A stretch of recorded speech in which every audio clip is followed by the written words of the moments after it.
Salut tout le monde, bienvenue sur Mécanique Auto, j'espère que vous allez bien.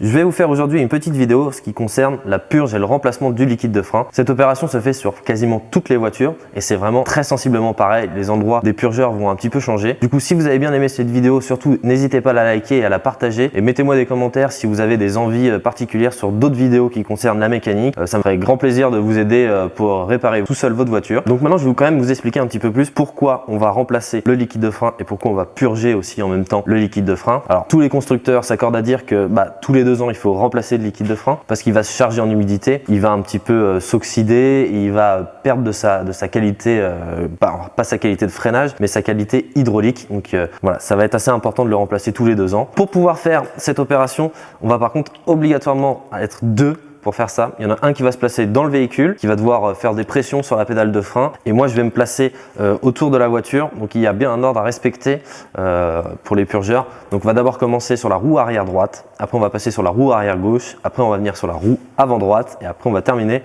par la roue avant gauche. Pourquoi cet ordre là? C'est tout simplement pour aller du côté le plus loin. En fait vous voyez, le liquide de frein se trouve ici, le bocal, donc en fait tout le système hydraulique va partir de là et en fait le côté le plus loin c'est du coup l'arrière droit et après ça sera l'arrière gauche, après l'avant droit et après l'avant gauche. Donc on va du plus loin au plus près du système hydraulique. Donc celui qui va être à l'intérieur, comme je disais, il va devoir effectuer des pressions sur la pédale de frein. Je vous montre ça tout de suite après et moi je vais me placer au niveau des roues pour ouvrir les purgeurs et pour écouler le liquide de frein. Donc je vais prendre une bouteille de liquide de frein, je vais déjà remplir. Alors le liquide de frein on en trouve un peu partout, même en supermarché. Il y a un indice dessus, ça s'appelle le DOT 4. Normalement je crois qu'on trouve principalement que ça. Mettre un niveau plus élevé, donc DOT 5 ou DOT 6, ça sera pas utile pour des voitures classiques, c'est plutôt après pour la compétition et je crois que du DOT 3 on n'en trouve même plus. C'est surtout pour les températures d'ébullition, parce que lorsqu'on freine, ça va aussi chauffer le liquide de frein et en fait si le liquide de frein se met à bouillir, on va avoir en fait des bulles et qui dit des bulles dit de l'air et du coup le système sera plus purgé. Donc voilà, donc c'est pour ça qu'il a un indice en fait de température si je peux dire. Donc avant de commencer, je vais remplir mon bocal ici au maximum. Donc c'est ce petit capuchon jaune, c'est quasiment le même sur toutes les voitures, tout simplement parce qu'en fait ça représente normalement un système de freinage dessus, le petit logo. Hop, je remplis, donc je vois effectivement que les bouteilles neuves, elles ont toujours une opercule. Justement, c'est pour pas que l'humidité rentre dans la bouteille et que je vienne perturber, oxyder le liquide. Donc je vais remplir le bocal. Alors pourquoi je le remplis maintenant? Tout simplement parce que si je commence à purger, ouvrir mes purgeurs, je vais vider mon bocal et puis après je risque de faire rentrer de l'air. Donc je vais mettre du neuf dessus qui va pousser le vieux un peu, tout simplement. Hop. Donc je l'ouvre et je le remplis à ras-bord. Et sauf que là je vais bien me faire chier parce qu'il y a plein de trucs.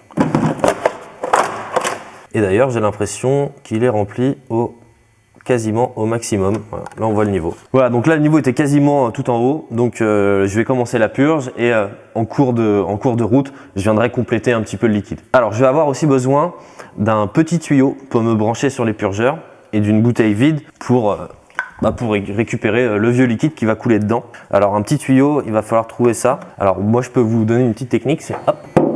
Alors il faudra bien le rincer après, hein. Sinon ça c'est le tuyau de mon lave-glace tout simplement. Et c'est genre la taille idéale pour purger. Donc là je l'ai pris, je le nettoierai après. Donc si vous en avez pas, c'est une bonne solution. Et je vais prendre ma bouteille et on va commencer par la roue arrière droite et je vais mettre quelqu'un dans la voiture. Vous allez voir, je vais essayer de mixer les 2 images pour que ça se synchronise. Alors là je vais retirer en fait ça là. Ça c'est un purgeur qui est juste là.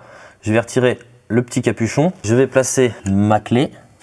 Alors là comme ça je pourrais ouvrir au maximum. Je vais placer ensuite mon petit tuyau dessus.